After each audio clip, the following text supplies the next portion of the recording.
بسم اللہ الرحمن الرحیم الحمدللہ وکفا والصلاة والسلام علی من لا نبی بعد اما بعد۔ عزیز طلبہ کرام، اللہ تعالیٰ سے امید ہے کہ آپ سب خیر و عافیت سے ہوں گے۔ جامع الترمذی کا سبق نمبر 31 ہے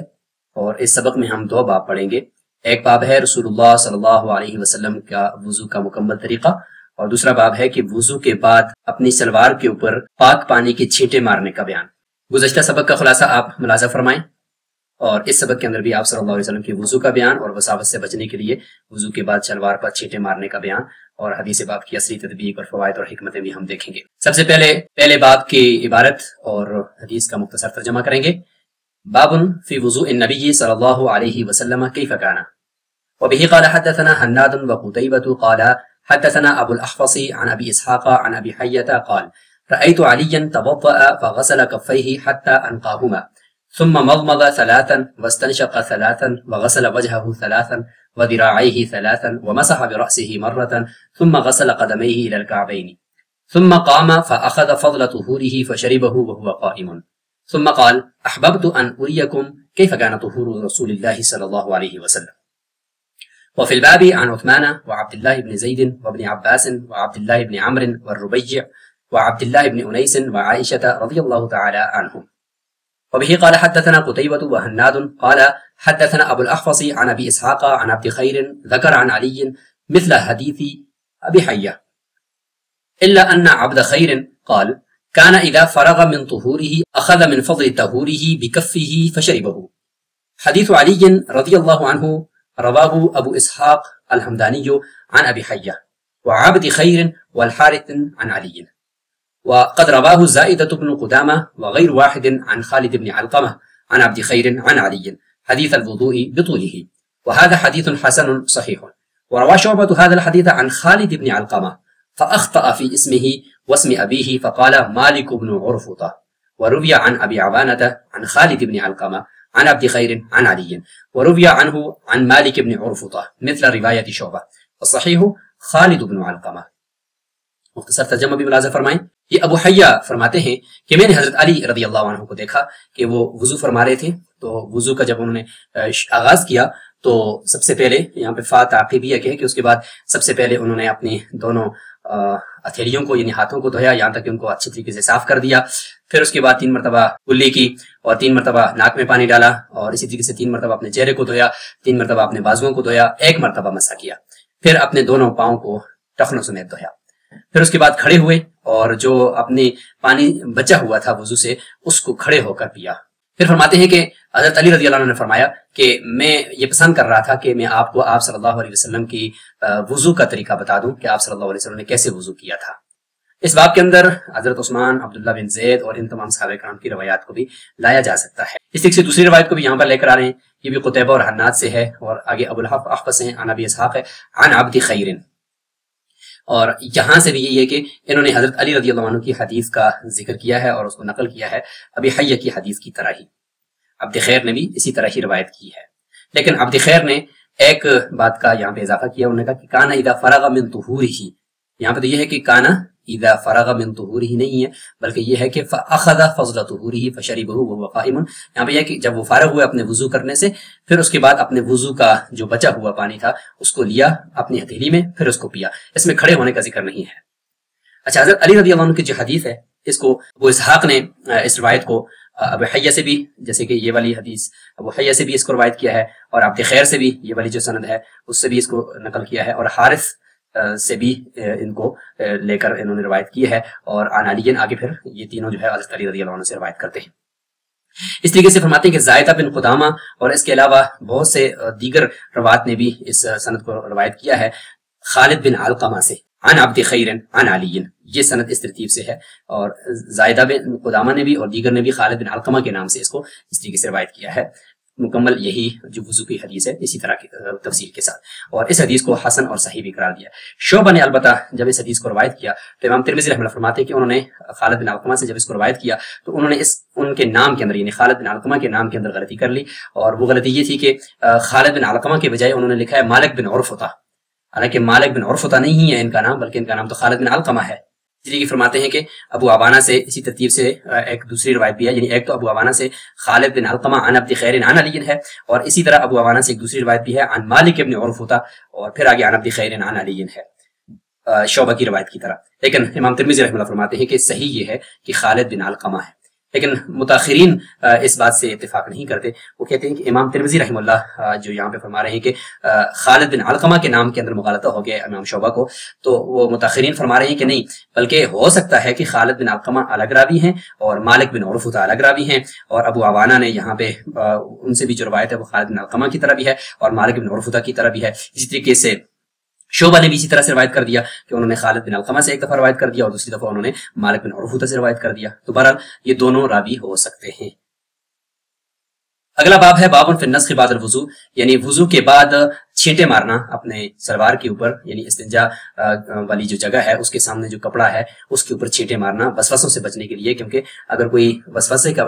مریض ہے اور اس کو شک ہے کہ پتہ نہیں میرے استنجا کرنے کے بعد کوئی قطرہ وغیرہ آیا ہے یا نہیں آیا، اگر یقین ہے کہ قطرہ آیا ہے پھر تو وضو ہی نہیں ہوتا۔ یہ وسوسے کی بیماری والے کے لیے ایک علاج بتا دیا کہ وہ وہاں پہ چھینٹا مارے، بعد میں اگر اس کو سلوار اپنی گیلی لگتی ہے تو اس کا مطلب یہ ہے کہ اس کو یہ خیال کر لینا چاہیے کہ میں نے جو پانی کے چھینٹے مارے تھے یہ ان کی وجہ سے مجھے گیلا پن محسوس ہو رہا ہے۔ تو بہرحال ہم سب سے پہلے عبارت پڑھتے ہیں، ترجمہ کرتے ہیں۔ وبه قال حدثنا نصر بن علي وأحمد بن أبي عبيد الله السليمي البصري قال حدثنا أبو قتيبة سلم بن قتيبة عن الحسن بن علي الحاشمي عن عبد الرحمن الأعرج عن أبي هريرة رضي الله عنه أن النبي صلى الله عليه وسلم قال جاءني جبريل فقال يا محمد إذا توضأت فانتضح، هذا حديث غريب، وسمعت محمدا يقول الحسن بن علي الحاشمي منكر الحديث۔ وفي الباب عن أبي الحكم بن سفيان وابن عباس وزيد بن حارثة وأبي سعيد، وقال بعضهم سفيان بن الحكم أبي الحكم بن سفيان، واضطربوا في هذا الحديث۔ ابو ہریرہ رضی اللہ عنہ سے روایت ہے کہ رسول اللہ صلی اللہ علیہ وسلم نے فرمایا کہ جبریل میرے پاس آئے اور مجھے کہنے لگے کہ اے محمد، جب بھی وضو کرو وضو کے بعد اپنی سلوار پر چھینٹے مارا کرو۔ یہ حدیث غریب ہے۔ امام ترمذی رحمہ اللہ فرماتے ہیں کہ اس کی صرف یہ ایک ہی سند ہے، اور امام بخاری رحمہ اللہ کا قول نقل کرتے ہیں کہ ان سے میں نے یہ سنا ہے، وہ فرما رہے تھے کہ اس سند کے اندر جو حسن بن علی الحاشمی ہیں ان کو منکر الحدیث کہا گیا ہے، لہٰذا اس وجہ سے یہ روایت قابل قبول نہیں ہے۔ اور اس باب کے اندر ابو الحکم بن سفیان بھی ہیں، ابن عباس رضی اللہ عنہ کی روایت، زید بن حارثہ اور ابو سعید کی روایات کو بھی لایا جا سکتا ہے۔ بہرحال یہاں پر وساوت سے بچنے کے لیے اس روایت کو لیا جا سکتا ہے کہ اگر یہ چھینٹے مارے جائیں تو اس سے وسوسے سے چھٹکارا ہو سکتا ہے۔ بعض نے یہ کہا ہے کہ یہ جو ابو الحکم بن سفیان کی روایت کے بارے میں امام ترمذی رحمہ اللہ نے اشارہ فرمایا، تو فرماتے ہیں کہ ان کا جو نام ہے، بعض نے کہا کہ ابو الحکم بن سفیان ہے، بعض نے کہا نہیں سفیان بن حکم ہے، یعنی بیٹے کا نام باپ کا ہے، باپ کا نام بیٹے کا کر دیا، بعض نے کہا نہیں ابو الحکم نہیں ہے بلکہ الحکم بن سفیان ہے۔ تو یہ نام کے اندر تین اقوال آگے، اس لیے فرمایا کہ وَاضْطَرَبُوا فِي هَذَا الْحَدِيثِ، اس حدیث کی اس سند کے اندر اور اس خاص نام کے اندر محدثین نے اضطراب ثابت کیا ہے، جبکہ اصل یہ ہے کہ حکم بن سفیان یہ آخری جو ہے یہ درست نام ہے۔ حدیث باب کے جو راوی ہیں ان کے ہم حالات بھی دیکھ لیتے ہیں۔ ابو الاحفظ یہ سلام بن سلیم الحنفی ہیں، کوفی ہیں۔ ابو اسحاق یہ عمر بن عبداللہ الحمدانی السبیعی ہیں، پہلے بھی ان کا ذکر آیا ہے۔ ابو حیہ یہ ان کے نام کی اعراب بتایا جا رہا ہے، اور ابن قیس الحمدانی الوادعی۔ عبد خیر سے مراد فرماتے ہیں عبد خیر بن یزید الحمدانی ابی عمارہ الکوفی مخزرم، یہ بھی ثقہ ہے۔ اس طریقے سے ابو اسحاق الحمدانی عمر بن عبداللہ السبیعی ان کا ذکر ہو گیا۔ مالک بن عرفطہ